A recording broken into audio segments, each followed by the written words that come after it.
자, 그럼 이어서 자리가 흩어진 정도를 나타내는 통계량, 통계값으로서 분포의 흩어진 정도죠. 그래서 분산, 이건 분산이에요. 분산에 대해서 살펴볼게요.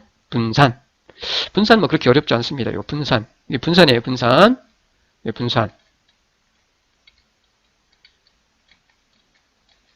분산. 자, 분산, 베리언스. 이 분산이라는 것은 일단 요거 보실게요. 각 데이터 값과 요 각각의 데이터 값이에요. 각각의 데이터 값. 각각의 데이터 값이에요. 요 각각의 데이터 값과 평균. 이게 평균이죠. 평균 값의 거리. 그러니까 요 값에서 평균까지의 차이, 즉 거리의 제곱이죠. 차이의 제곱. 그냥 데이터 값과 평균 값의 거리. 차이의 제곱. 제곱이죠. 제곱이잖아요. 제곱. 값과 평균의 차이.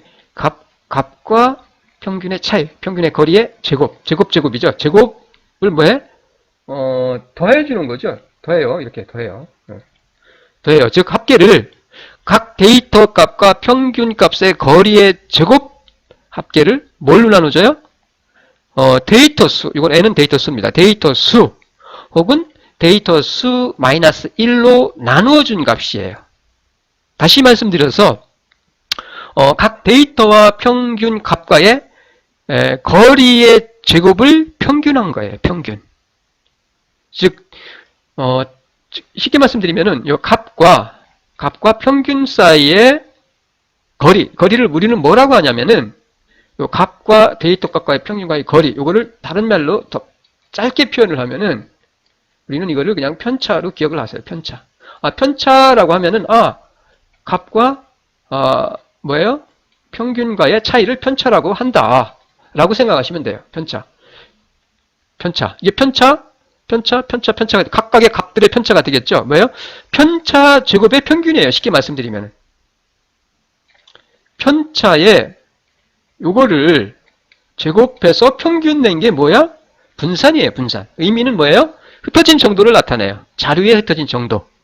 자료에 흩어진 정도를 나타내는 통계량입니다. 요게 분산이. 그러니까 편차 제곱의 합을 뭘로 나눠져요? 데이터 수로. 자, 편차의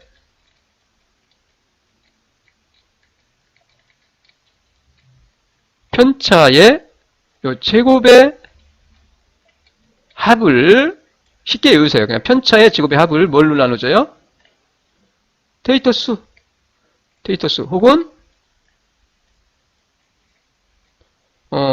혹은 데이터 수 마이너스 1. 데이터 수 마이너스 1로 나누어준 것이 뭐냐면 분산이에요. 분산. 요 시그마 2승은 모분산을 나타내고요. 그 다음에 S2승은 표분 분산을 나타내요. 표분 집단에서 표분에서 분산을 계산한 거고 요거는 모집단에서 분산을 계산한 거예요. 그러니까 데이터 수 혹은 데이터 수 마이너스 1. 그러니까 표분 분산일 때, 그러니까 표분일 경우에 우리는 분산을 구할 때 요 데이터 수 마이너스 1로 나눠주면 돼. 뭐예요? 편차 제곱의 뭐예요? 합을. 편차 제곱의 합을 뭘로 나누죠?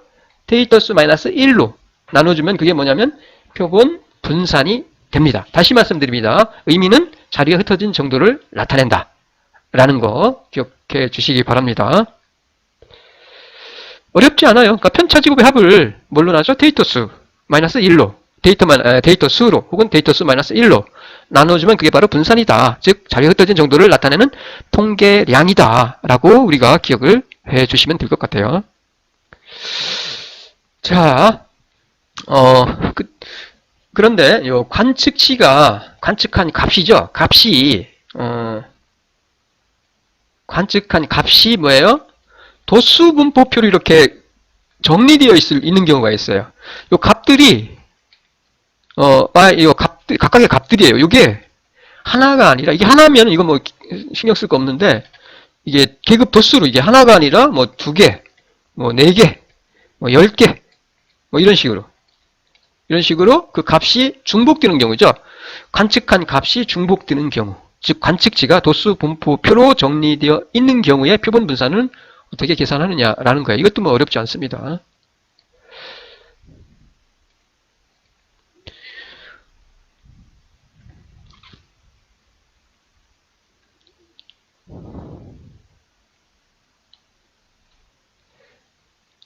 이 경우는 잠깐만요.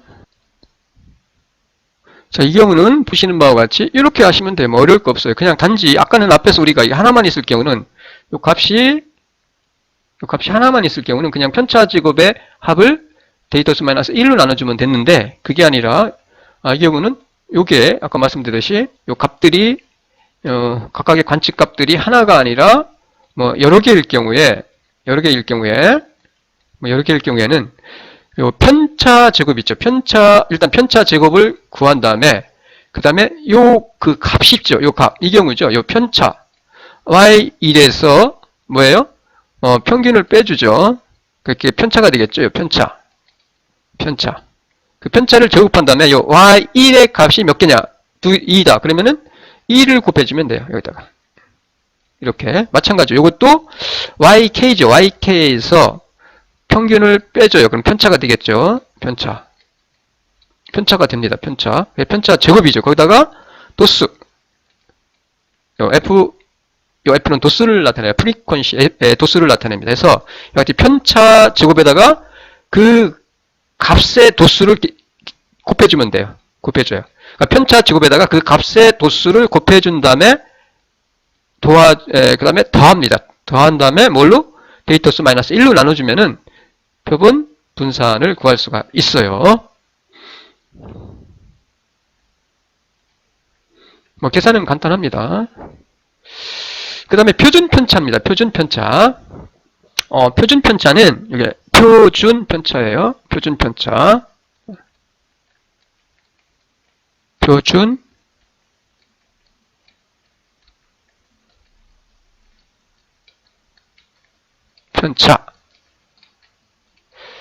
표준 편차. 자, 표준 편차는 아주 간단해요. 앞에서 우리가 구한 어떤 거? 분산에다가 루트 씌워주면 됩니다. 이와 같이. 앞에서 우리가 뭐 분산 구했죠? 그 다음에 앞에서 우리가 표본 분산 이렇게 구한다 했죠? 어떻게 구해요? 편차 제곱의 합을 데이터 수로 나눠주면은 뭐 분산이 되고, 거기에다가 이게 편차 제곱이죠. 편차 제곱. 편차의 제곱, 이것도 편차 제곱에 더한 다음에 데이터 수 나눠주면은 그게 요 시그마 이승 모분산이 된다고 했어요. 거기다가 뭐예요? 루트 씌워주면 되죠. 그럼 그게 뭐예요? 모표준 편차, 모집단에 대한 표준 편차가 됩니다. 즉 뭐예요? 표준 편차는 분산의 양의 제곱근이에요. 분산의 양의 제곱근. 즉 루트를 취하니까 분산에 대해서 루트를 취한 값이 뭐야? 표준 편차예요. 표준 편차입니다. 예, 그 다음에 표본 표준 편차는 표본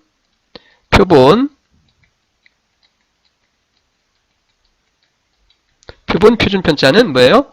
데이터 마이너스 그러니까 편차죠. 편차 제곱의 합을 데이터 수 마이너스 1로 나눠준 값이 바로 요거죠. 표본 분산. 거기다가 루트 씌워준 거죠. 이렇게 루트 씌워주면 뭐예요? 그게 표본 표준 편차가 됩니다. 의미는 똑같아요. 분산도 흩어진 정도를 나타내죠. 표준 편차도 마찬가지로 자료에 흩어진 정도를 나타내는 통계량이다 라고 이해를 하시면 될 것 같습니다.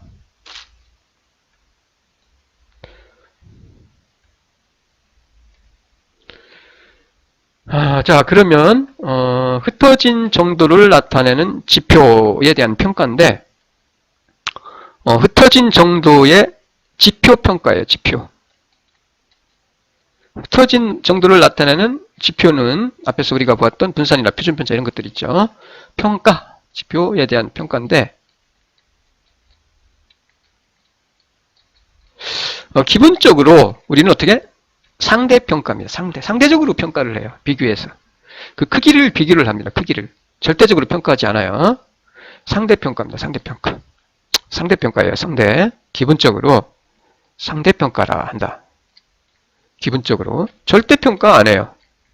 그러니까 절대평가하는 경우는 거의 없어요. 거의 없습니다. 절대평가하는 경우는 거의 없어요. 기본적으로 절대평가한다. 어떻게? 비교해요. 그 크기를. 그리고 클수록, 그 값이 클수록 흩어진 정도가 크다라는 거죠. 흩어진 정도가 크다라고 우리가 판단할 수가 있어요.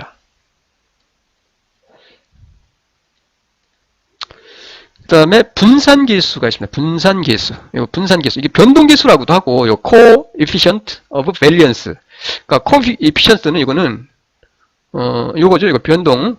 이걸 variance를 뭐, 변동이라고도 하고, 분산이라고도 하고, 그래요. 그래서, 흩어진 정도를 나타내는 거니까, 이게 변동계수, 변동이죠.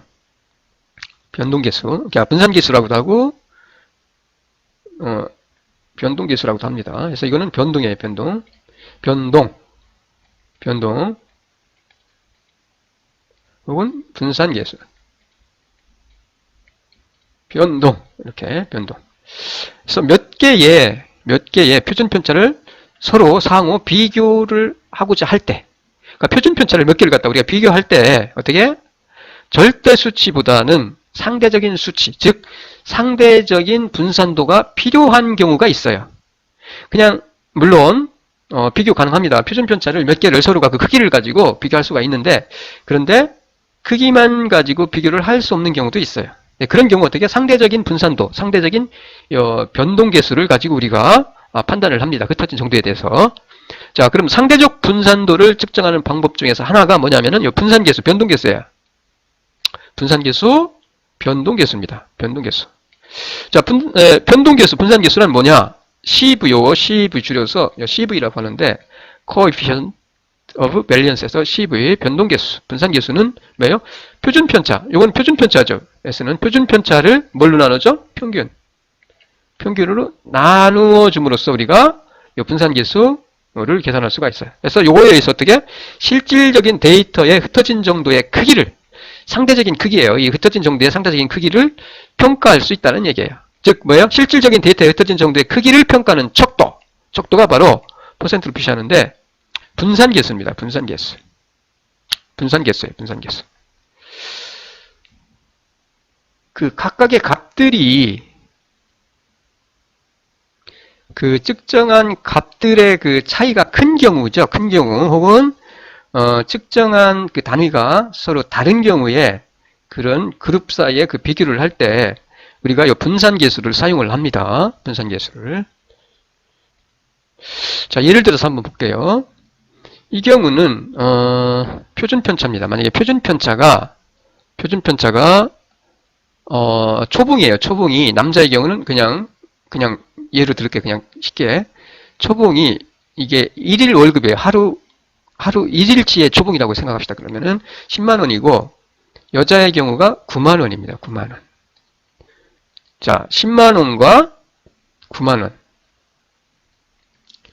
자, 그럼 분포의 흩어진 흩어진 정도는 어느 쪽이 크냐는 얘기죠. 이런 경우. 자료를 보시면은, 값으로 보시면, 표준편차로 보면은, 9만이고 10만이니까, 이쪽이 큰 것 같이 우리가 보이죠? 흩어진 정도가. 남자의 경우가. 근데 자료를 비교할 때 절대 수치가 아닌 상대 수치가 필요한 경우가 있는데, 이 표준편차만으로는 우리가 두 자료를 비교할 수 없어요. 없는 경우가 있어요. 그 값들이 차이가 클 때. 그리고 그런 경우 어떻게 평균에 대한 표준편차의 비율로 상대적 수치로 우리가 기준을 잡아두는 거죠. 평균에 대해서 표준편차의 그 비율로 상대적인 수치로 비교할 수가 있어요. 그럼 이 경우는 보시면은 초봉 평균이 남자는 200만 원입니다. 표준편차는 10만 원이고 그 다음에 여자는 9만 원이었어요. 그래서 그러면은 평균으로 표준편차를 나누어주면 되죠. 200만 원 분의 10만 원, 그 다음에 150만 원 분의 9만 원. 그래서 계산하면은 이렇게 5%, 6%가 나오네요. 퍼센트로 계산하니까. 그러면은 어디가 커? 흩어진 정도가 여자가 크죠. 그러니까 이 얘기는 뭐냐면은 요 남자라는 그룹, 그 다음에 여자라는 그룹이 있는데 요 초봉이 있어요. 초봉이. 그런데 요 값들이 차이가 큰 경우죠. 이들 값과 이들 값 사이에 그 차이가 큰 경우는 단순히 그냥 표준편차만을 가지고 우리가 어떻게 비교할 수 없다라는 얘기예요. 그러니까 요 값들의 차이, 관측값들의 차이, 즉 관측값들의 차이가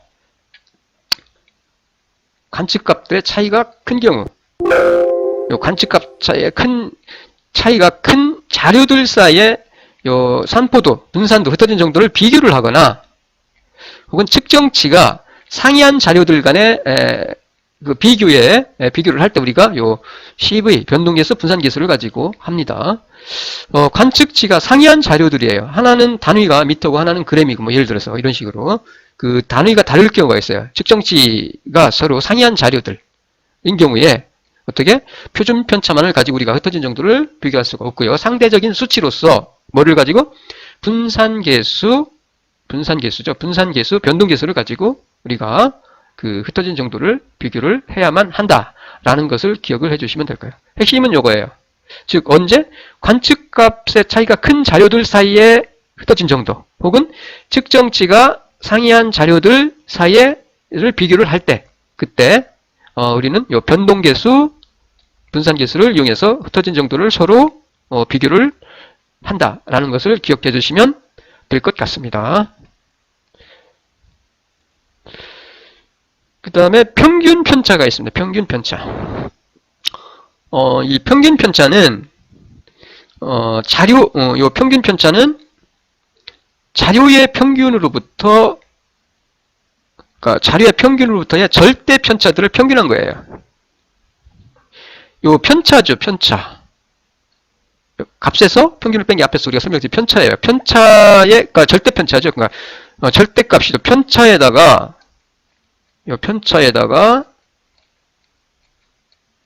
앞에서 우리가 분산을 구할 때는 편차 제곱이었는데 그게 편차 제곱이 아니라 이번에는 요 절대값이에요. 절대값. 편차의 그 절대 편차죠. 절대 편차죠. 그러니까 이게 편차를 절대한 거니까 이게 뭐예요? 절대 편차죠. 요 절대 편차를 더해서 데이터수로 나눠준 거니까 뭐예요? 절대 편차들을 평균한 값이 평균 편차가 되는 거죠. 이렇게 돼요. 그래서 평균 편차. 자, 국어, 영어, 수학, 과학 등 4과목이 있어요. 시험 성적을 받은 결과 각각 값들이 75, 75, 85, 87, 79라고 했을 때, 자, 각각의 값들이 75, 85, 87, 79예요. 이게 뭐예요? 국어, 영어, 수학, 과학이에요. 4과목. 국어, 영어, 수학, 과학. 국어, 영어, 수학, 과학. 국어, 이게 국어. 영어, 수학, 과학 입니다. 그래서 평균이 구하면 이때 82예요. 평균이. 그러면 값에서 편차, 절대 편차 구하면 되죠. 값에서 평균 빼주고 요 값에서 평균을 빼줘요. 값에서 평균 빼고 값에서 평균 빼고 값에서 평균 빼고 그럼 이게 뭐예요? 절대 편차가 되겠죠. 절대 편차. 국어의 절대 편차, 영어의 절대 편차, 수학의 절대 편차, 과학의 절대 편차 4개니까 데이터수 나눠주면은 평균 편차는 4.5점이 됩니다. 평균 편차, 절대 편차를 평균한 값은 4.5점이 돼요. 편차는 이렇게 구하는 거죠. 그 다음에 표준 편차의 응용입니다. 응용. 분산이나 표준 편차는 그 자체가 중요한 통계값입니다. 하지만 다양한 응용이 가능해요. 그 대표적인 예가 바로 표준화예요. 표준화. 이거는 뒤에서 아주 중요한데 표준화. 대표적인 예가 표준화입니다. 아주 중요해요. 표준화는. 의미를 우리가 나중에 다시 설명을 드릴 건데 어쨌든 너무 중요합니다. 표준화는. 그래서 평균, 분산, 단위 등이 서로 다른 데이터를 직접적으로 비교 가능해요. 표준화는 평균이나 분산 혹은 단위 이런 것들이 서로가 다를 경우에 그 데이터를 직접적으로 우리가 비교 가능하다는 얘기죠. 표준화를 통해서. 자, 예를 들어서 대학의 수능 과목에서 국사를 선택한 A군과 국사를 선택한 A군, 그 다음에 세계사를 선택한 B군의 점수는 이렇게 73과 67이에요. 근데 국사의 평균 점수는 60.5점이었고, 그 다음에 세계사의 평균 점수는 59점이었어요. 59점. 그 다음에 표준 편차는 17. 그 다음에 표준 편차는 12. 자, 이때 A군과 B군 중 누가 점수가 좋다라고 말할 수 있을까라는 거예요. 이때 우리가 표준화를 통해서 우리가 비교 가능해요. 이때는. 그래서 A군과 B군 중 누가 더 점수가 좋을까라는 얘기죠. 평균 점수의 차이를 보면은 점수와 평균 점수의 차이는 모두 8이에요. 8. 8점 더 많이 맞았죠. 8. 자, A군도 평균이 60인데 73점이고 59인데 8점이죠. 해서 67점이고 요 같이 요 차이는 전부 다 어떻게? 8이에요. 8. 그리고 8입니다. 해서 이 경우에 편차가 큰 과목에서 평균보다 플러스 8점인 거죠. 편차가 큰 과목. 편차가 크죠. 편차가 큰 과목에서 평균보다 플러스 8점. 플러스 8점인 과목은 편차가 작은 과목에서 평균보다 플러스 8점을 받은 것과 비교를 했을 때 과연 어느 쪽이 잘한 것일까라는 얘기죠. 자, 이 경우 어떻게 한다고요? 표준화. 이때 표준화를 통해서 우리가 판단할 수가 있어요. 이 표준화가 이때 매우 유용합니다. 매우 유용해요. 자, 표준화라는 것은 여러 가지 방법이 있지만은 아주 자주 사용되는 방법으로는 변수를 갖다가 어떻게 해요? 평균이 0이 되도록 그리고 표준 편차가 1이 되도록 바꾸어주는 거예요. 즉 변환해 주는 거예요. 변수를 갖다 어떻게? 평균이 0, 표준 편차가 1이 되도록 이렇게 바꿔줘요. 자, 평균이 0, 표준 편차가 1로 표준화를 하면은 그 표준화된 각 표본의 값을 우리는 자, 표준화를 하거든요. 그러면 그 각 표본의 표준화된 각 표본의 값을 우리는 표준점수, Z점수라고 해요. Z점수, 표준점수라고 합니다. 그래서 요거를 어떻게 구하느냐? 표준점수는 표준화를 한 점수예요. 그 값에서 평균을 빼줘요. 각각의 값이죠. 그 개별 표본값. 그 다음에 그 그룹의 평균을 빼주는 거죠. 그리고 뭘로 나누죠? 그 그룹의 표준 편차, 표본의 표준 편차로 나눠져요.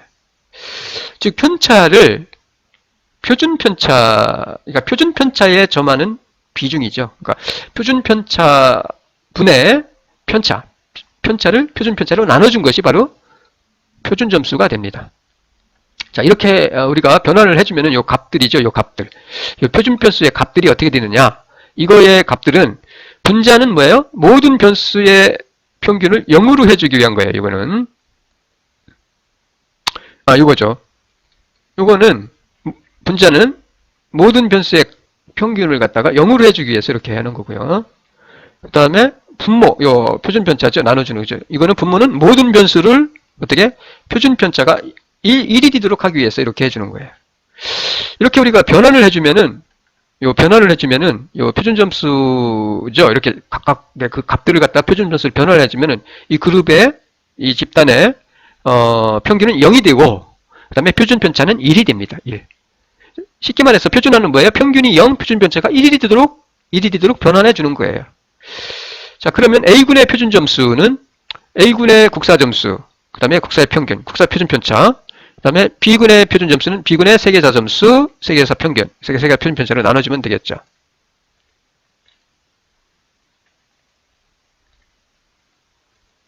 자, 이와 같이 되겠죠. 평균이었고, 그러면은 이와 같이 어떻게 돼요?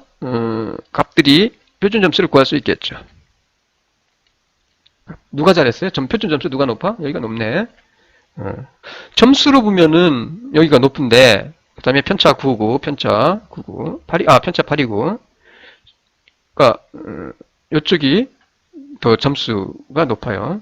지금 흩어진 정도가 작을 때 그 평균보다 같이 점수가 똑같이 플러스 8점인데 그때 흩어진 정도가 작은 쪽이 더 어떻게 표준 점수가 크다는 걸 알 수 있겠죠.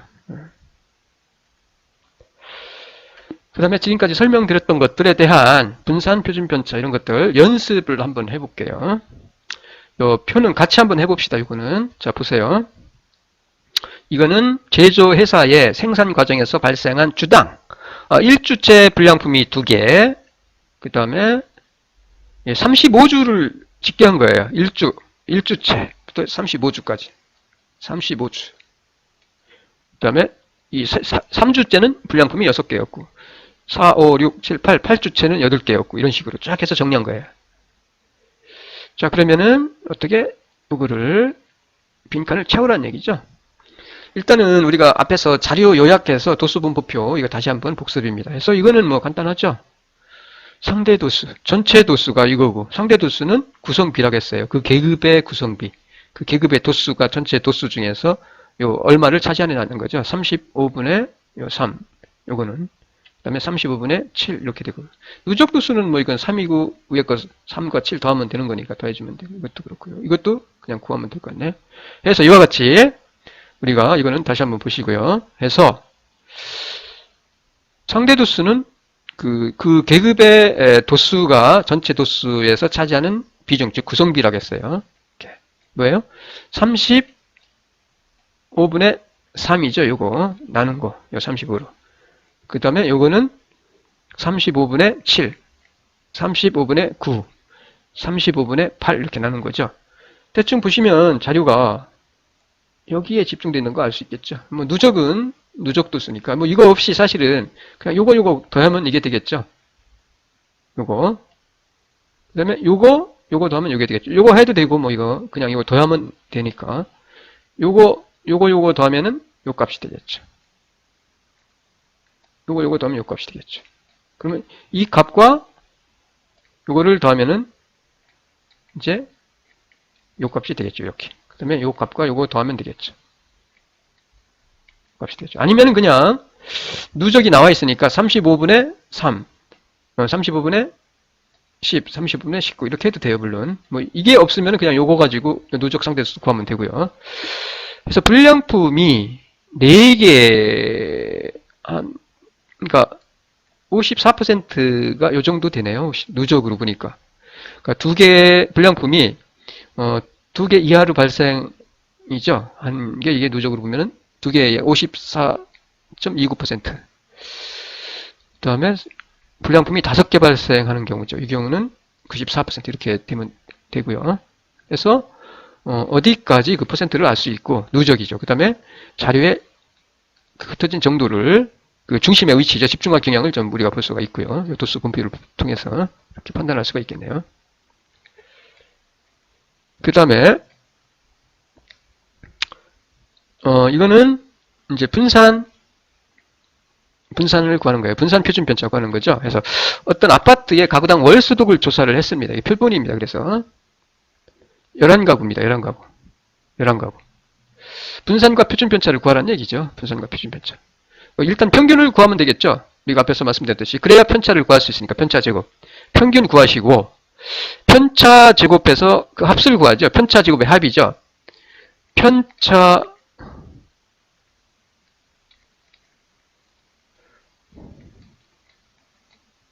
평균 뺀 게 편차 제곱의 합을 구해서 이거 더합니다. 합을 구해서 데이터 수 마이너스 1로 나눠주면 되겠죠. 그러면은 우리가 분산 표준 편차 구할 수 있겠죠. 자, 그럼 일단 평균을 구하면은 평균은 그대로 그냥 쫙 더한 다음에 그 값들을 구하시면 돼요. 값 쫙 더한 다음에 데이터 수로 나눠주면 돼요. 230이 나왔습니다. 평균은.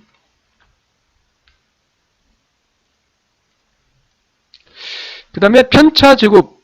자, 편차를 그러니까 우리가 계산을 할 때 쫙 나열을 하시고 그 다음에 평균을 구합니다. 이 합 더한 다음에 데이터 수로 나눠서 평균을 구한 다음에 이 값에서 평균을 빼주죠. 그리고 제곱해주면 되겠죠. 그럼 편차 제곱.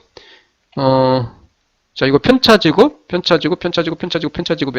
해서 이걸 쫙 더하면 이게 편차 제곱의 합이 되겠죠. 이게 편차의 제곱의 합. 그 다음에 뭘로 나눠져요? 분산은 데이터 수 마이너스 1.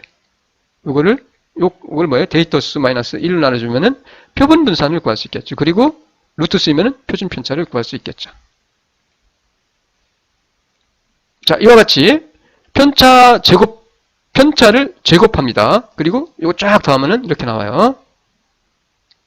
그리고 n-1, 11이니까 11-1 나눠주면은 이렇게 되겠죠. n-1로 나누어서 제곱을 구하면 되겠죠. 자, 그럼 분산은 요 편차 제곱의 합이 요게 되겠죠. 합을 뭘로 나눠줘? 데이터 수 마이너스 1로 10으로 나눠주면 되겠죠. 그리고 그러면은 분산이 됩니다. 분산 요 값이 되겠네요. 분산 요 안에 있는 거.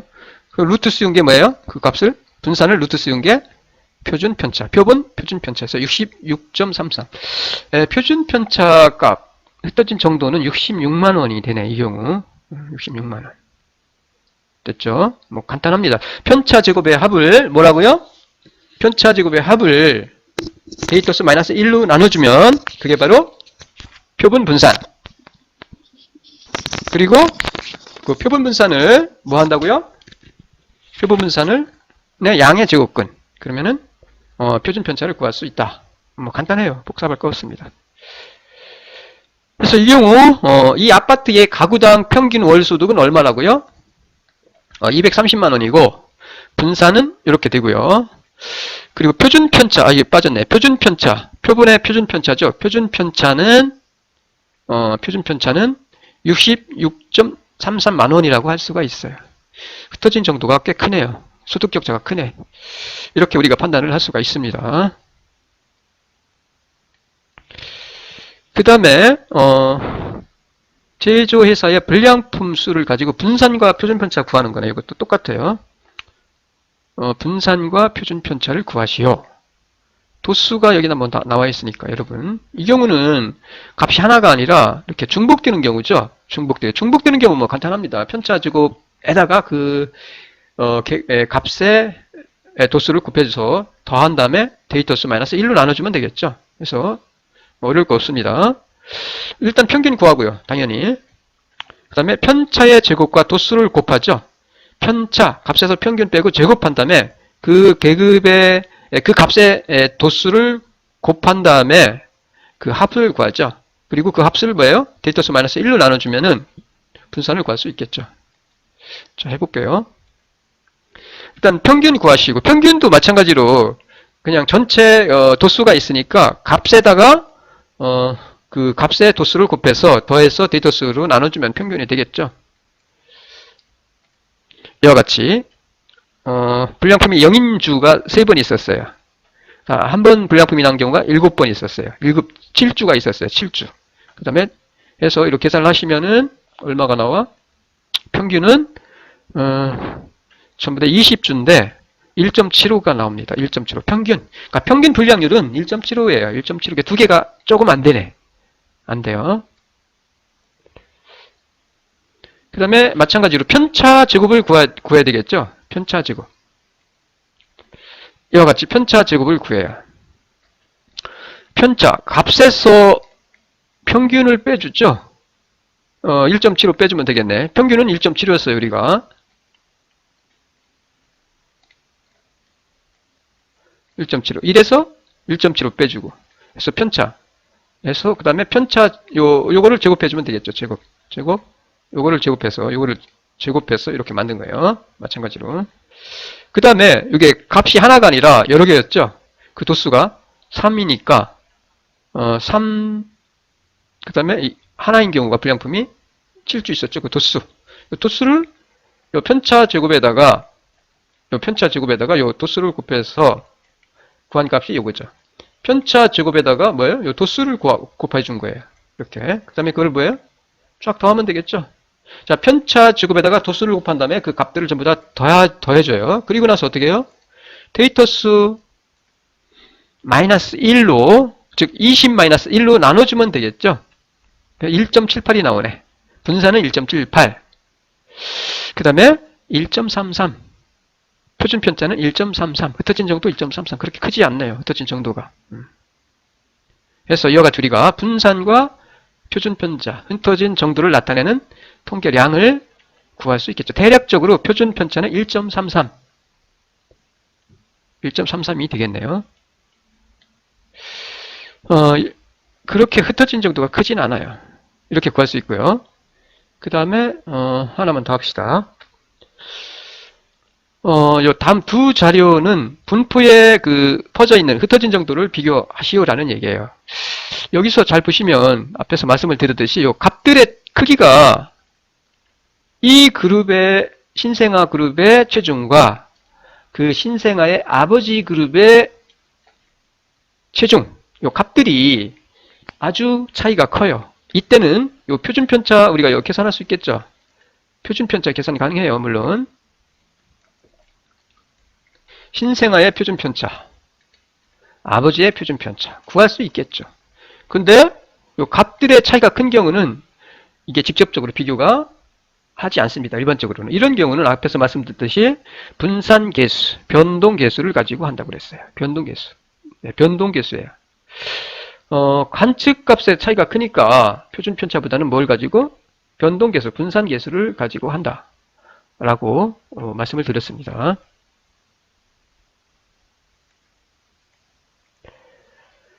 자, 평균을 계산하면 3.5kg이고 신생아의 경우, 그 다음에 표준 편차가 0.36이 나와요. 그리고 계산하면 분산 개수가 0.10이 나오고, 이제 아버지의 경우는 계산을 하면은 평균이 65.4. 보시면은 그냥 표준 편차만 보면은 흩어진 정도가 여기가 큰 걸로 나오죠. 아버지 그룹이. 이쪽이 그 차이가 크다는 걸 알 수 있죠. 이 그룹이 그 흩어진 정도가 크다는 걸 알 수 있어요. 하지만 앞에서 말씀드렸듯이 이렇게 직접 비교를 이 경우는 그 값의 요 신생아 그룹과 아버지 그룹의 그 값들의 차이가 관측 값의 차이가 크기 때문에 변동 계수를 가지고 한다는 거. 그래서 계산하시면은 이와 같이 이게 아니라 요거라는 거. 이쪽이 더 흩어진 정도가 크다는 걸 알 수 있어요. 신생아가. 자, 이 경우 신생아의 체중의 표준 편차는 아버지의 체중의 표준 편차보다 훨씬 작아요. 훨씬 작죠. 0.36밖에 안 되니까. 그리고 여기는 4.39니까. 그런데 CV를 보시면은 이쪽이 더 크다는 걸 알 수 있어요. 따라서 이 경우 신생아의 몸무게의 분포가 아버지 체중의 분포보다 상대적으로 더 넓게 퍼져 있다, 흩어져 있다 라고 말하는 것이 맞다는 얘기입니다. 요게 맞다는 얘기예요. 즉 아버지 그룹보다 신생아 그룹의 그 자료들의 흩어진 정도가 크다 라고 말하는 것이 타당하다라고 말씀을 드릴 수가 있습니다. 그래서 이렇게 우리가 판단하시면 되고요.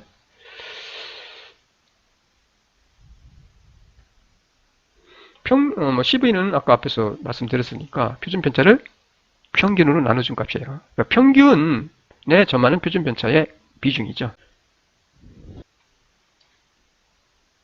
자, 그럼 여기까지 하겠습니다. 다음 시간에는 이어서 연습 문제 풀어보고요. 그리고 연습, 그 다음에 문제를 풀어보도록 하고 제4강은 마치고 이어서 제5강 강의를 들어가도록 하겠습니다. 수고 많았습니다. 마칠게요.